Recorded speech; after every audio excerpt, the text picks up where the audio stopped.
Once it teaches you so much about yourself too. You know, what can you do physically? What can you handle mentally?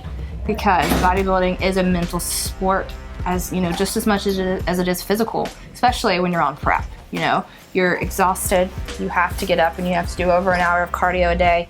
You have to go to work still, you know, regular life is still going on around you. You have pressures from your family and from your friends who don't bodybuild, who don't quite understand, which I think is why it's important to have a bunch of friends that do bodybuild, because it kind of helps balance everything out. You know, they should understand because they live the lifestyle.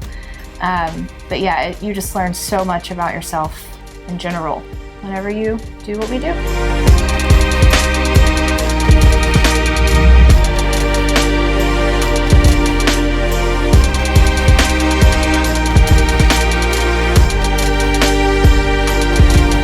Hey guys, I am here with Emily Miller. We are both in prep.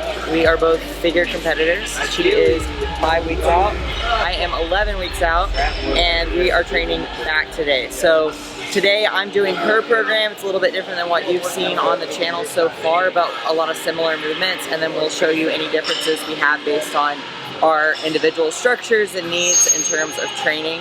But a lot of the movements are going to be similar. We have similar goals in terms of how our physiques need to develop. Back is huge for figure. We need to create that taper. We're going to start the workout with single arm pull downs with a lat focus. Like she said, I'm a little over 5 weeks out from my first show, and that was Europa. And then we're going to turn around and we're going to a national show July 1st, so about 2 weeks in between each show. And like she said, back is for figure, you know, to have a really nice like X-ray and V taper there. Honestly, it's probably one of the things that I need to work on the most, so super excited to start.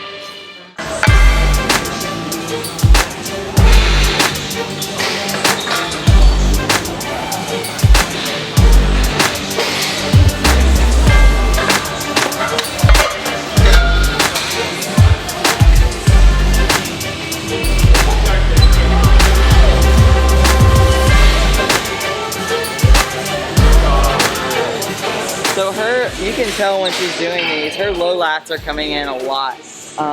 That's usually something we won't see till later on into prep, but she's pretty deep into prep, and it's pretty cool to see her lats contract. But I think it gives a really good visual for how the lats work on this movement.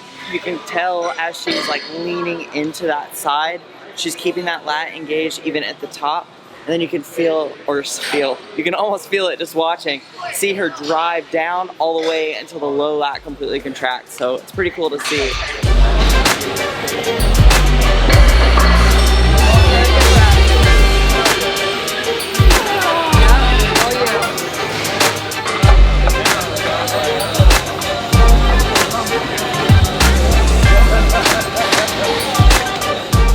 Watching people train when they're lean is exciting, but it just provides a lot better visual for how the movement translates to actual like fibers contracting, because you can see them more. So I think that's what's really valuable and why people get so hyped watching people train on prep.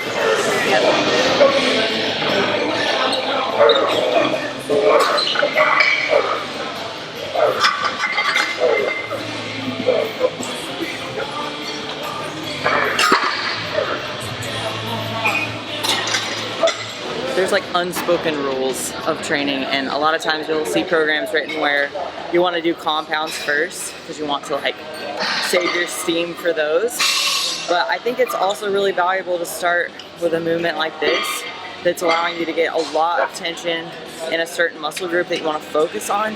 And then once that muscle's fatigued, that's your limiting factor in the movements after this. So because we're starting the workout with all the focus going into the lats are going to be the limiting factor in the movements to come. So we'll do pull downs after this, and while we might not have the same amount of strength as if we started with the pronated pull downs, our lats are so engaged right now, and there's so much tension and blood flow in the lats that we're going to get more out of them moving into bilateral movements. Can I say something too?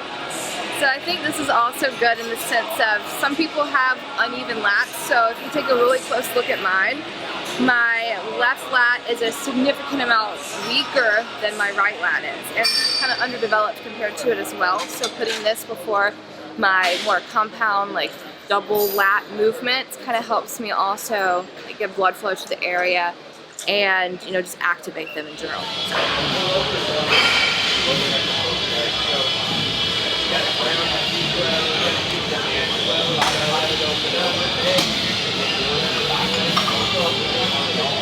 Something that you guys can notice on her and I's pulls for these is everything from the start to finish is all the same.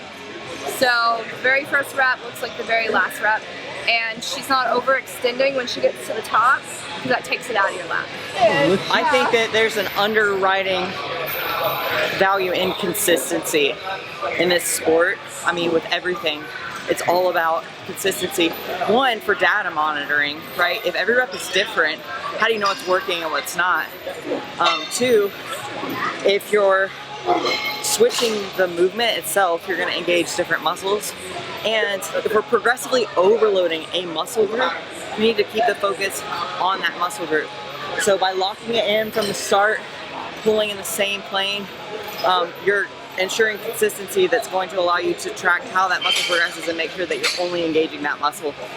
And that's when, you know, you'll see people utilize like momentum, swinging, things like that, and we start to see issues in the joints because you're transferring load to muscles that weren't supposed to take the load in the first place. It keeps you from being sloppy, and it keeps it all in the muscle from the first rep to the last rep, and so that way you're engaging that lat as much on the first as you are the last.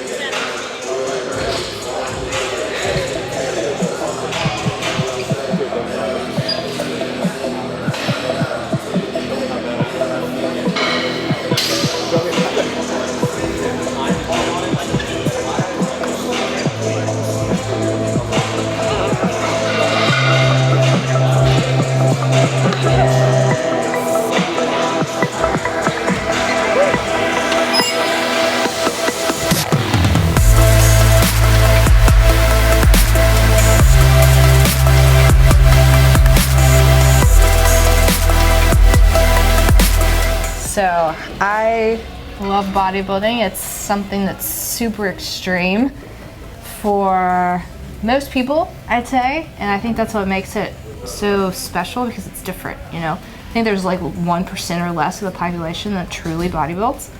And so what does truly bodybuild mean? Sorry. So my definition is to be completely all in with everything lifestyle-wise in order to say you're a true bodybuilder. So not just going to the gym and, oh, I meal prep, but I don't really work out. No, you have to have you meal prep on a regular daily basis, off season and on prep. You're in the gym multiple times a week with goals set specifically for growth or for, cutting, whatever it may be. I think that really defines true bodybuilding. Do you feel like there was a switch for you from pre-bodybuilding to true bodybuilding? Oh yeah. When was that? So I'd say 2016. I was teaching little kids jiu-jitsu. Ton of fun, and one of my kids' parents, she, I guess, was a little bit into bodybuilding, but she did a figure show. And so I was like, I think that's something that I want to try. And so it was more of like attraction to the stage and wearing the suit and, all of that more so than like what bodybuilding is. And so seeing that, I was like, yeah, I'm gonna give that a try. And so I reached out to a coach and he got me set up with, a meal plan and training sessions, and that's where I really fell in love with it. Yeah. Say sometime like mid to end of 2016. And that's whenever it kicked in, like, this is just my life now. Like, I've been in the gym every single week, at least 5 times a week, I'd say. Unless something, comes up where I'm sick or whatever. In here with a purpose every single time. I think there's a lot of carryover with bodybuilding to other areas. We can talk about bodybuilding, but she's also a nurse practitioner, which is just another example of taking a good thing to the next level to be an expert in that area. And I think that you learn so much by taking it to the next level or holding yourself accountable to continue growing, to say, I'm never there, there is no there, but I'm going to continue to strive to be better every single day. for me, that's what I hang on to. It's not the stage. The stage is, you know, a representation at the end of the things that you've done leading up to that point, but to me that's never the driver. It's that continual search for progression. It's addictive, and if you have never committed to something in your life to that degree, I would highly recommend it, because you learn so much about yourself, about others, about your ability to handle stress, and there's a lot of carryover into every aspect of life. Absolutely.